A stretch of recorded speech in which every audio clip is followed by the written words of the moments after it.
Hello, everybody. This is Alia Jamal, the love coach, coming here live for another love circle. And I'm just adjusting my camera a little bit. And today we are talking about creating psychological safety within. Now, this is something no matter where you are in your development, we can definitely go deeper.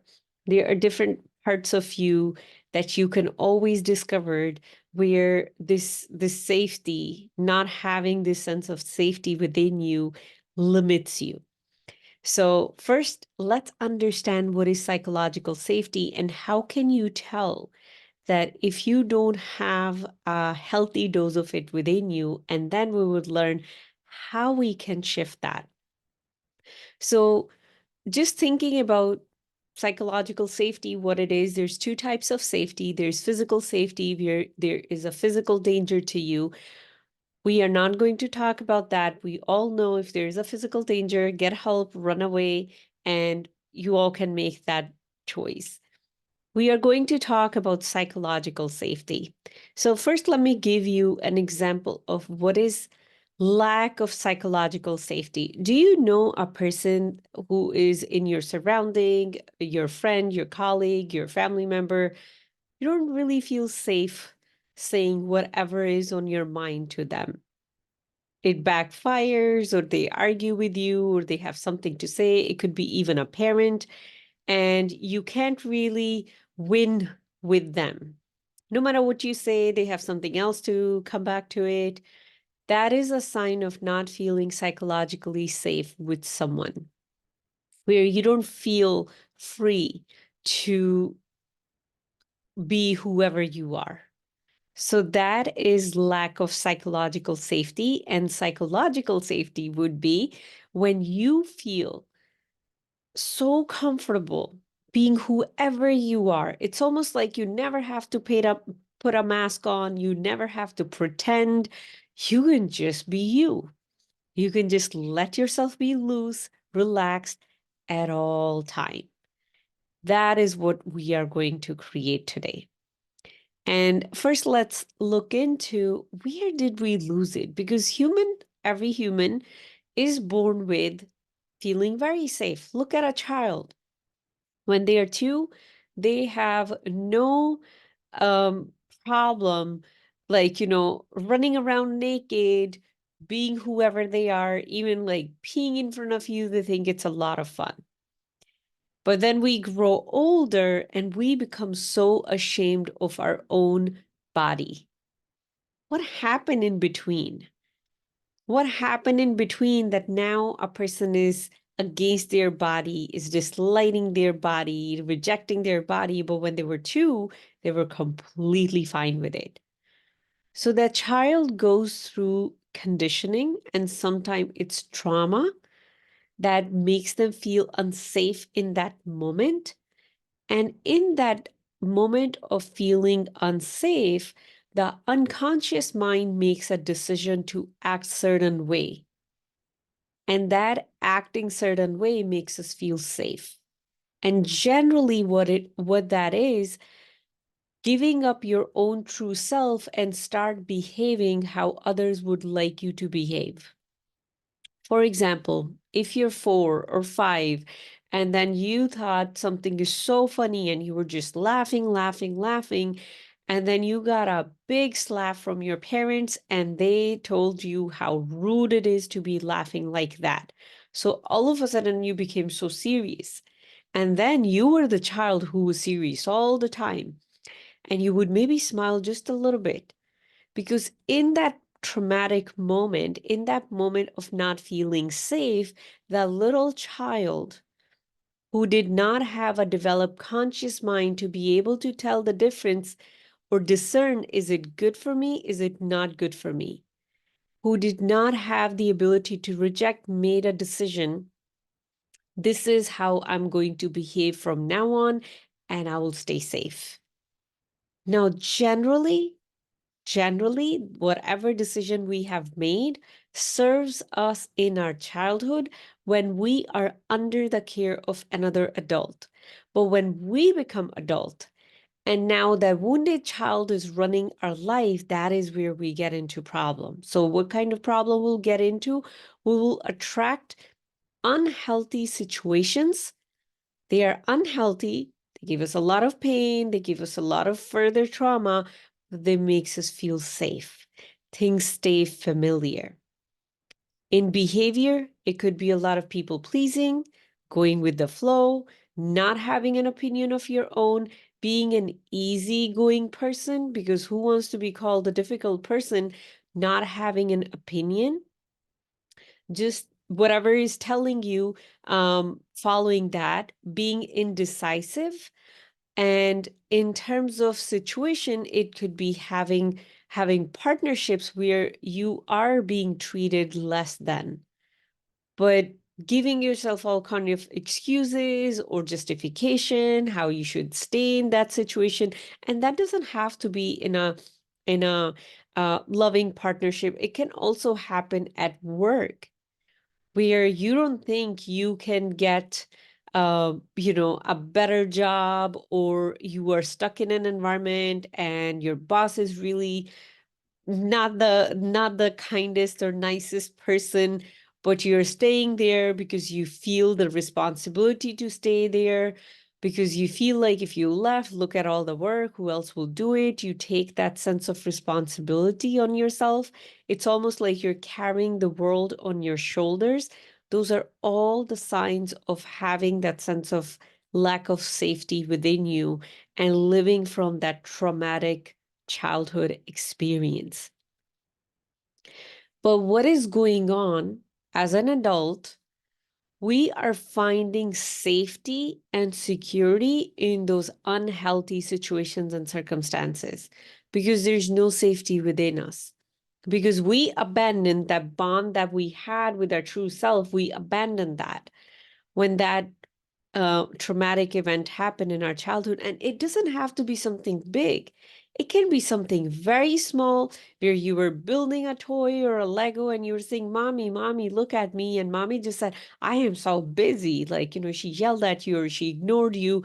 In that moment, that undeveloped brain of ours or mind of ours, whatever decision it made, that is what goes. Doesn't matter how intellectual you are and you understand things, but we are running from that unconscious part of us. And now our safety is dependent on our environment, the feedback mechanism of our environment. If I behave certain way and someone admires it, okay, now I'm safe. So I'm going to keep doing things where I'm not ruffling any feathers, where I'm not going against the flow, where I am just going with the flow and everyone thinks I am good and being good is more important. That is how we start depending on outside circumstances or situations that makes us feel safe. But what is happening when we are living like that? We are not living our soul's potential, because your soul doesn't care how well liked you are by other people. Your soul came here for a very short period of time to do something very specific, and God knows when it's going to get that chance again to be in a physical body. If you do believe in multiple lifetime or uh theory, I'll just call it theory, because we all have a choice if we want to believe in that or not. But the time is very limited. And your soul is here to do that. And most likely, when you're going to start following the path of your soul work, people are not going to like you. People are going to be against you. People say, why did you change all of a sudden? I'm not able to control you anymore. I'm not able to manipulate anymore. What's wrong with you? And we don't want that, right? When our safety is dependent on others' approval, we don't want that. So what we do, we just go with the flow, shut down the voice of our soul, and make others' happiness and others' agreement with us more important.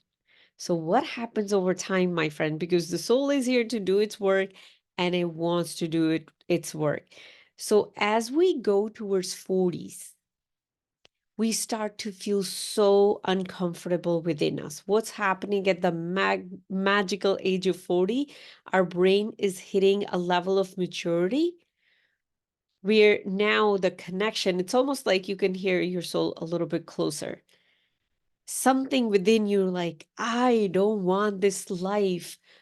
In human terms, we call it midlife crisis. It's not midlife crisis. Your soul just want to talk to you, wants you to hear it. It wants you to stop being so focused on the outside. It wants you to focus inside. And if you look at history, most of the amazing world-changing, system-changing work that came to the surface, it came after a person was 40. Because that is when we hit that maturity within us. There's no other choice but to listen to your soul, unless you want to be on anxiety or depression pills, because it does create a lot of emotional chaos within you. It does. So to suppress that, to numb that, you'll have to go on some kind of chemical. It could be like numbing yourself with food, like getting rid of that easy feeling, going for like, habitual drinking, or like, that is when wine becomes your 4 p.m. Cap. And then, it goes from 4 p.m. all the way till 10 or midnight. And like, nowadays it's readily available. We'll smoke weed to numb that part of us. And then we are calling it plant medicine. Medicine is medicine and it's supposed to be used as medicine. I'm not going to take Tylenol every single day or ibuprofen because I just want to take it. So when we are depending on things, substance, to numb our brain, it's a moment to take a pause and question yourself. Why is there a need? Why? Why there's a need to depend on something else to calm your inner? How about we go inside and we see what's bothering us? So that is a thing most of us don't do. It's easy to numb this bubbling thing that is going on within you. It's almost like there's a volcano getting ready to erupt. It's actually your soul reaching out to you. Listen to me. And if you don't listen, the other route would be numbing it by outside sources. So when that starts to happen, sometime instead of looking at what I need to address within me, we start creating more chaos in our life. So I'm not going to talk about that. Let's talk about if you are ready to listen to your soul. If you are ready to bring that security and safety from outside to inside, what is something you can do? There are a few things you can do in terms of just creating the physical shift depending on where you are. Because when my safety or your safety is depending on outside of you, your body is very used to that chemistry. Your brain is used to those chemicals that you get when someone says, "Good job, you're so giving, you're so wonderful," or "May God bless you, you have changed my life." When we start depending on those validations from outside of us, there's a very specific chemistry attached to that. And when we don't get it, when we don't get the text message after we sent text message to somebody and it's been 24 hours, we haven't received a response. And now we're just like, why this person didn't do it? Are they rejecting me? Am I not good enough? And we are going into that. What's happening? We are living in our sympathetic nervous system. So there's two types of nervous system: sympathetic nervous system, parasympathetic nervous system. In the easy baby version, sympathetic nervous system is your stress mode. Parasympathetic nervous system is your calm mode. So if you are recovering from people pleasing and you are nurturing this idea of bringing safety home, bringing safety within you, most likely you live in sympathetic nervous system. You stay in stress mode. You're always on the edge. Who's going to reject me? Who's going to like me? You're always on the edge a little bit. And you are also not letting yourself be who you want to be because you're afraid of what other people are going to think of you. So all that is keeping you stuck in stress mode. And there are a few very small things you can do to turn off stress mode and turn on the relax mode. One of them is bringing awareness somewhere outside of your head. So it can be in shoulders, it can be in your heart, it can be in your lower back, it can be in your feet, wherever you like, being aware of your body. When you start to become aware of your body, you're getting out of your head, you're taking a vacation, and you're going for relaxation. For me, I personally bring mostly my awareness to my heart or to my lower back. Another thing you can do, you can put your hand on your heart, because now what's happening, you're turning on the higher brain mechanism. Another thing you can do, you can put your hands up. You can be in a power pose. What's that's doing? It's telling your body you just won something. So it's okay. You can relax. There's no danger. Another thing you can do, you can just run your hand on your skin, creating a very soothing feeling. You can carry a feather in your purse. You can just run feather on you. Every time you feel like now I need to please this person, otherwise this person will reject me, and pleasing that person is more important. Getting their approval is more important. You can just run the feather on your skin and you're going to calm down. So those are the few things you can do to just start switching your towards your relaxed parasympathetic nervous system. But the true safety is nurtured and created when you start to shift the way you think. Inner safety is a consciousness that belongs to your soul. It's a way of thinking, and consciousness is just a fancy word, the way we think, the thoughts that we are plugging into, the higher quality thoughts we are plugging into, higher consciousness, the lower quality thoughts we are plugging into, lower consciousness, the higher vibration thoughts we are thinking, higher consciousness, lower vibrational thoughts we are thinking, lower consciousness. If I'm afraid, if I'm worried what someone else is thinking, lower consciousness. If I realize no one has the ability to reject me but me, myself, now that is taking a lot of responsibility. That is higher consciousness. So we are going to shift the way we think. That is where you're going to bring safety home. So the very first thing that we want to nurture is focusing on who you are. Do you even know who you are? And you might say, well, Alia, I'm a man, or I'm a woman. I live this place. This is my ethnicity. This is my religion. This is my culture. I'm this many years old. I'm an accountant. I'm a lawyer. I'm a doctor, or I'm a copywriter.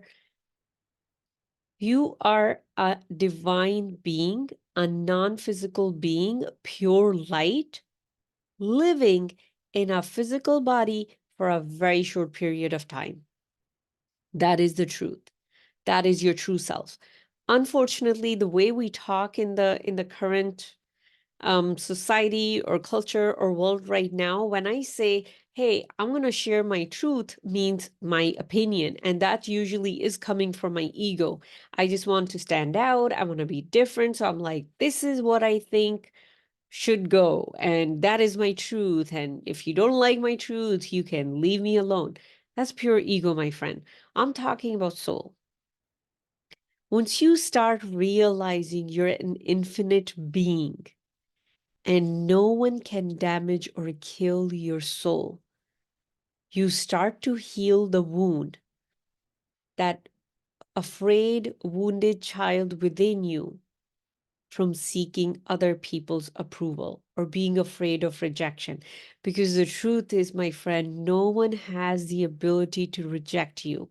No one can ever reject you because you're not rejectable.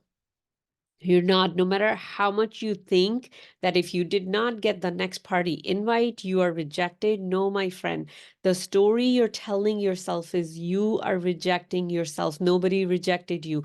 The other person just made a choice. They don't want to be friends with you. And it's okay. It's okay. If they don't want to be friends with you, they have the right to make that choice, because they are just another soul, just as powerful as you are. And the more you focused on who you truly are, the more safe you're going to feel. It's almost like remember who you are. And keep remembering every single day who you are.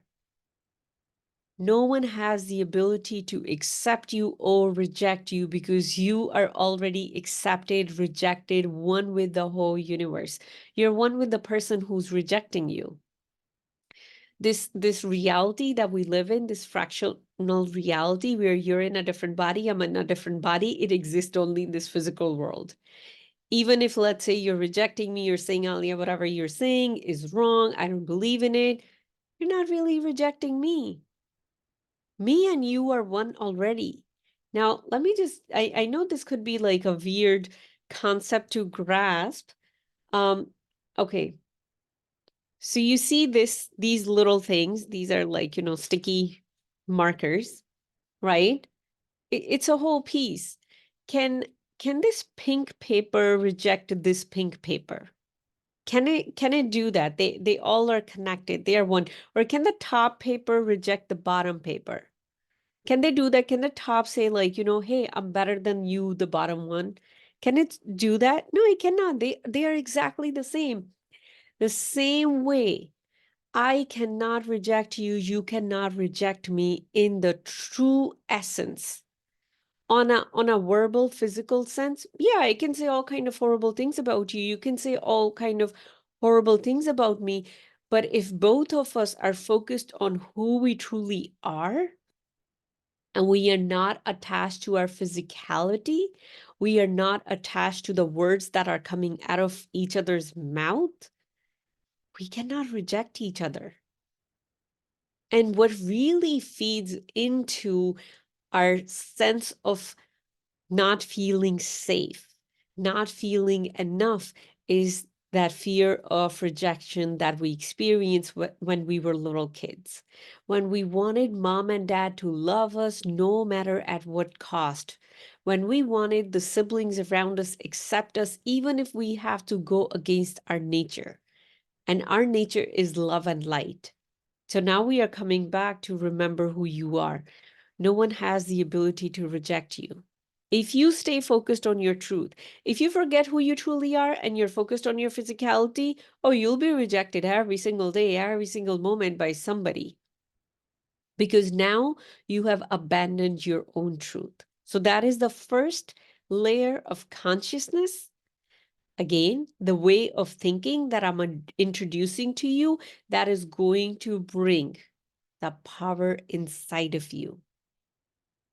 Now, all the people you thought who have the ability to reject, they don't have power over you anymore, because you just remember your truth, who you are. If you and that person are already one in a non-physical dimension, they cannot reject you, no matter how many horrible things they say to you. The second one is when you are afraid of someone, they become your God. Now, I know it's going to be like, what, Alia? Seriously? Like, what are you saying? Whether you believe in a higher power or not, the work that I do, it is like my program towards the end becomes purely spiritual. I'm helping you connect with your soul consciousness. I'm helping you align with your creator. So if you don't believe in God, I might not be the right person for you to listening to, so you can move on. But if you do believe in a higher power, and if you have reverence for that higher power, and if you've been doing your best to activate that creative power within you, and that is a desire that you have, like, I am doing my best to bring light to the dark parts of me so I can become more like the light. If that is who you are. When you're afraid of someone else, when you're concerned what someone else is thinking of you or might think of you, that person became the center of your universe. That person became your God right now. This is a very deep concept. I understand that. Took me a minute to understand myself, to actually many months to understand that. But think about it.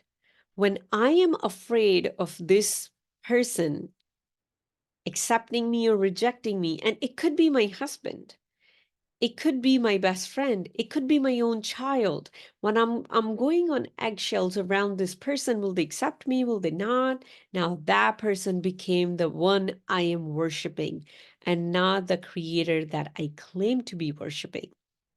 So my friend, you cannot make other people gods and then expect that your soul is going to feel this exhilaration and peace at all time. For any of you out there, I know I'm discovering this every single day within my psychology. When I catch myself being concerned about what someone else will think of me, and then I work through that, it feels weird. It feels icky. It feels not aligned. The reason it does not feel aligned, now you are getting out of alignment with who you are as a soul. As a soul, me and you, we are one and connected with our creator. Again, in the non-physical dimension. But in the physical, when I start giving importance to this one person and, they are my world, it feels bad. It feels weird. And we can't really put our finger on it. The reason it feels weird, that is an emotion you're feeling. That is a message coming from your soul saying, hey, you just got off track. You just got off track of who you have been created to be. So now think of all the people in your life you're afraid of. You're afraid to be yourself around them. I'm not saying go and start yelling at their faces or anything. Our truth is love and light. So we are not going and screaming at anybody's face. Our truth is love and light, but we are creating internal shifts. We are making that commitment. If I believe in a God, that God has to be the power who created me, not one of his creations. Cannot be one of his creations. It has to be who created me. So I know this is heavy stuff because creating safety within you is you becoming free from the shackles of physicality, my friend. It is going to take a little bit of work to do it. Another level of consciousness that we are going to lay down here, your true safety is your ability to choose. So becoming proactive. So if someone say blah, blah, blah about me, in that moment, if I have nurtured the first two things that I just talked about, now I can choose to treat that person as if me and the other person are already one. But if I choose to treat that person as if they are separate than me, again, it's not going to feel right within me. If I'm even aware of how I'm feeling within me, it's going to feel bad. That's why whenever you yell and scream at someone, all of a sudden, like in the moment, you're like, it felt good to get that energy out. And all of a sudden, you're like, did I do the right thing? The guilt that's coming up, sometimes we label it as guilt. That's again, your soul is saying, hey, you just treated that person as if they are separate than you. You two are one. You two are one. And how you choose to show up, the choice that you will make to respond, that is your safety. So someone can come to you, they can say horrible things about you. And if you're choosing to still be kind with them, that is your safety. What you are choosing in that moment. And we do have the ability to choose in every single moment. What generally happens, we get so caught up with the chaos here that we even forget, because ability to choose comes from the conscious mind. So if I want to be conscious in my interaction, I need to be present with myself. I could not be thinking about what happened yesterday, what happened tomorrow, what might happen tomorrow, what might happen yesterday. Because if I go in those directions, that means I'm not here listening to what you're saying. And I forgot, oh, I actually have the choice to choose my response with you. So your ability to choose, if right now you feel like people are controlling you, they're manipulating you, you have a choice to show up in a different way, my friend. Never forget your choice. You have a choice to feel they are controlling you, they are manipulating you, or you have a choice to feel you can control yourself. You can speak up what you want. You can remember who you truly are, and that is a powerful being. But that is how you bring all the power home. Otherwise, it's very easy to just give away your power to all the people who are around you. The last part that we are going to layer up is practice being present with yourself. And that is a skill most of us as adults have no idea what it means being present with myself. And that is just sit with yourself, feel your presence, feel the body, feel the soul that moves through you. When I was learning being present with myself in the early stages, of course we are always learning. This is a trick I did. I'll put my hand on my pulse and I'll be like, this is the power that's moving through me right now. This is what's keeping me alive. And I'll just feel this power. And I'll just be present with my pulse. You can even close your eyes and just pay attention to what is my pulse trying to tell me right now. And I'm not talking about, checking out your pulse as a practitioner, because there are practitioners who can tell you so much about you, about your physical and sometimes even emotional conditions just by your pulse. I'm just saying, like, just between you and your body. That is being present with yourself. The more you're present with yourself, the more you're in touch with, I am a being beyond the limitation of this body, the more safe and secure you're going to feel within you. And that is how you claim the psychological safety within you. That is how you control the story that you play in your mind. And that is when you get to a place where no one can control you, no one can manipulate you. And when I say no one, or no thing, or no situation, or no circumstances. And again, my friend, whatever I teach from first learning, implementing, embodying, and then sharing. I don't just come here and share theory with you because I personally believe that won't be a kind act to do. And I can tell you from my own personal experience, these are exactly the things that I have implemented in my life, and I am implementing them every single day.